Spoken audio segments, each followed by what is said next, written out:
Welcome to my very first YouTube video. My name is Kate, for those who don't know me. This video is just basically going to explain why I wanted to do YouTube, what my intentions are, what my videos will be about, and yes, I'm excited and I hope you would give my videos a like and consider subscribing. So as I said, my name is Kate. I am 27 years old. I'll be 28 next month in February. I'm a mom of two, a 3-year-old little girl named Mia, and my son is 1 year old, and his name is Aaron. I'm also a wife and currently living in the Isle of Man. So to start, basically, I am South African. I am half German, half South African. My husband is half South African, half British, and my children they were born in South Africa, but were able to obtain a German passport through my German history, my German heritage. So I would just basically like to explain to you why we decided to move to the Isle of Man, explain my story, how we got here, how long it took, and everything in between. So it was probably one of the hardest things we've ever done. It took 2 years to get here. A lot of help from family, a lot of help from friends, and basically persistence and perseverance. It basically started when us wanting to move here or immigrate started when I had just given birth to my daughter 3 years ago. We were not too thrilled about raising children in South Africa. For those of you that do know, the crime rate in South Africa is incredibly high. I won't bore you with the statistics, but it just wasn't ideal for us personally to raise children there. So at this stage, we didn't really know much about how we were going to get overseas. We initially thought about moving to Canada, but it wasn't as easy as what we had anticipated. The whole journey of immigration is extremely expensive, no matter which way you do it. Whether you have passports, whether you go the visa route, but it doesn't matter which way you look at it, you're going to be spending a lot of money. So when we initially looked at Canada, it was too expensive for us. We just didn't have that much money to get there.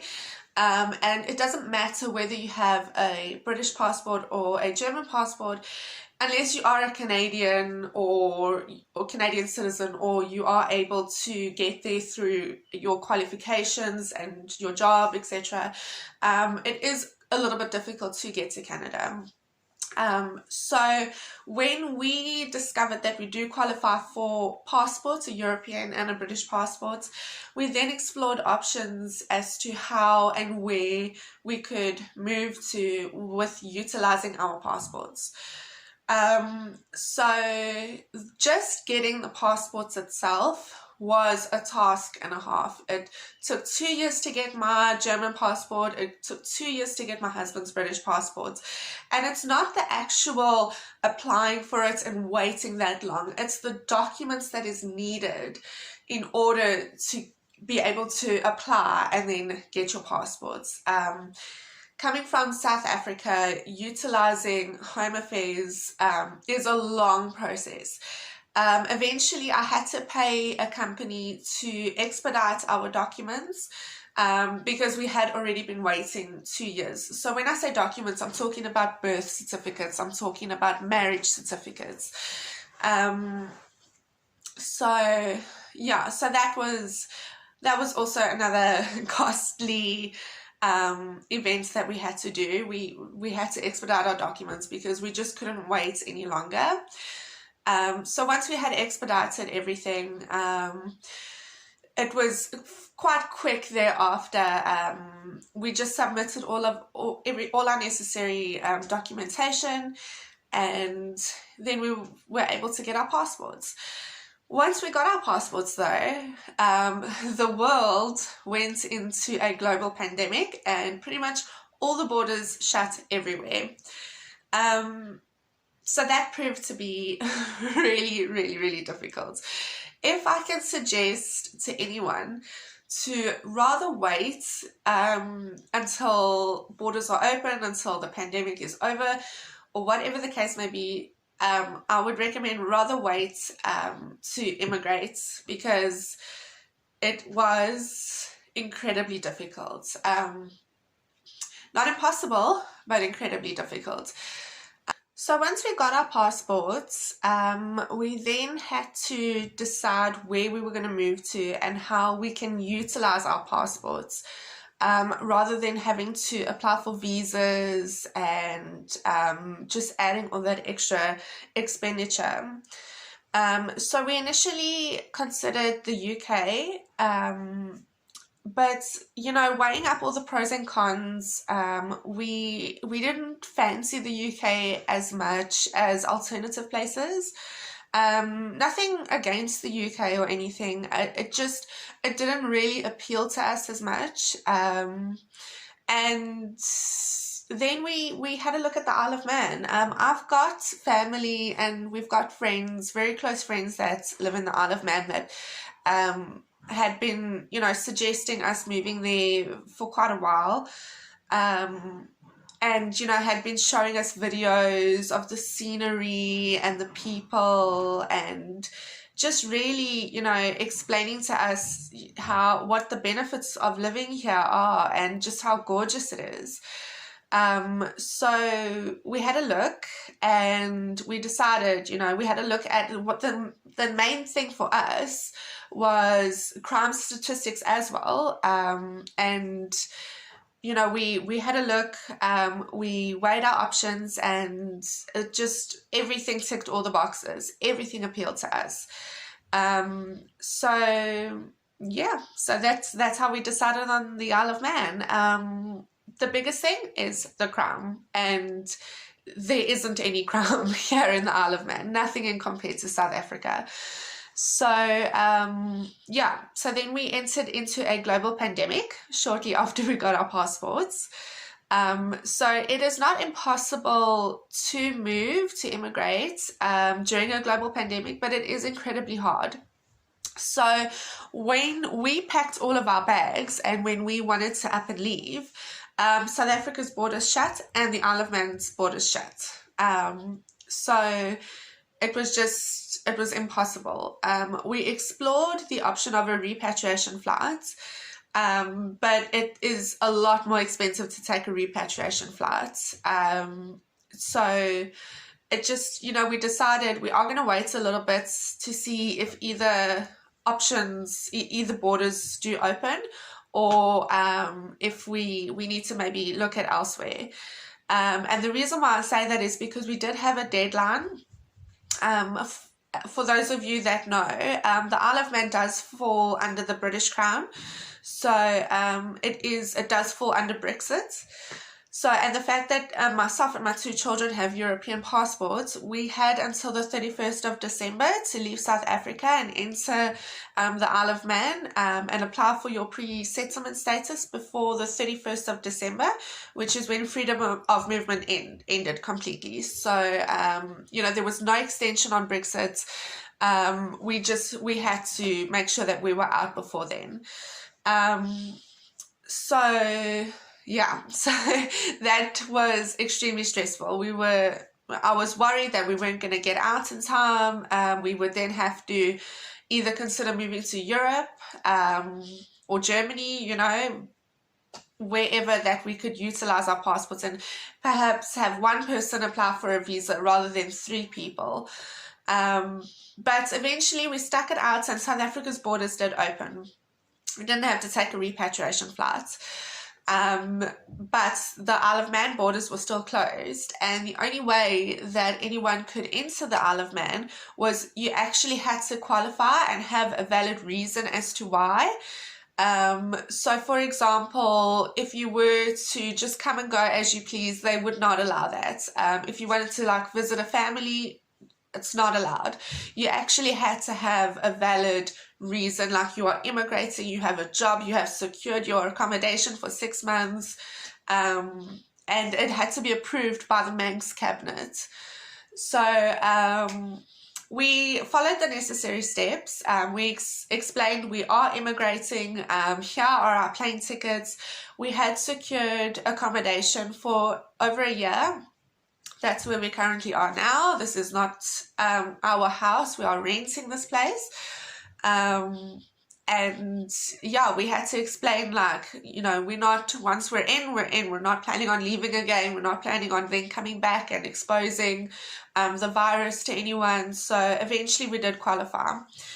And yeah, packed our bags and left. So I left with my 2 children in October.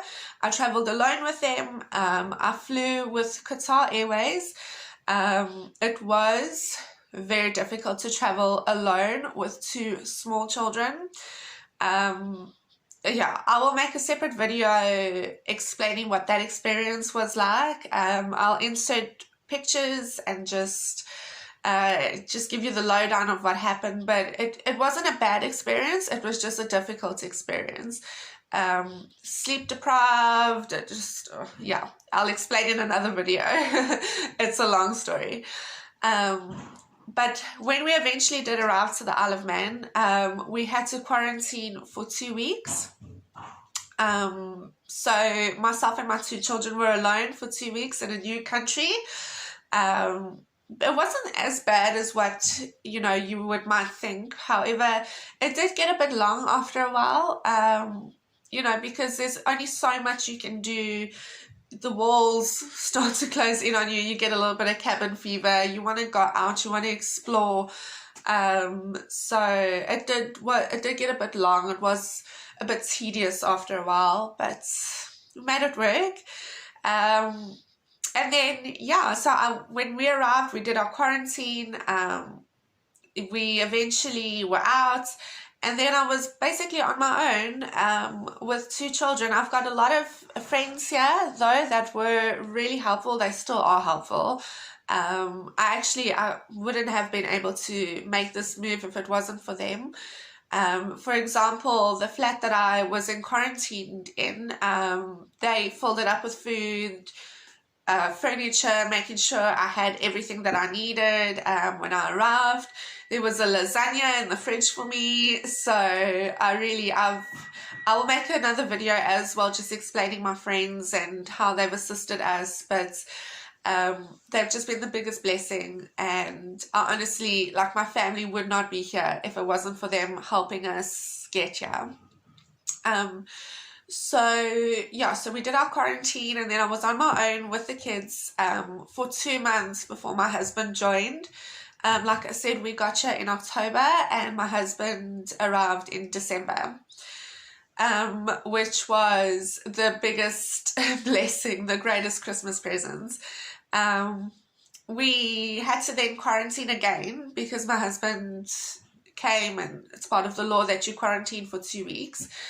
So we were in quarantine for Christmas, we were in quarantine for New Year's, which really wasn't bad at all. We were just really happy to be with one another. We were very excited. And then it was the last day of our quarantine when the government on the Isle of Man put us in a hard lockdown again, or put the island in a hard lockdown. So we then were currently still basically in isolation.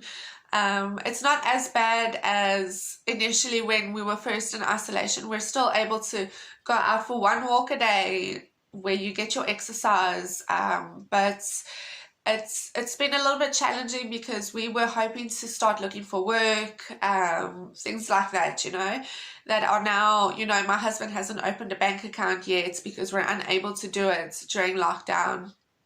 just a number of things that are now delayed again because of this, but it is a necessary lockdown. When I arrived on the island, there were no cases whatsoever of coronavirus. But since, December and everyone's sort of returning back to their family and moving in, the cases have started to increase.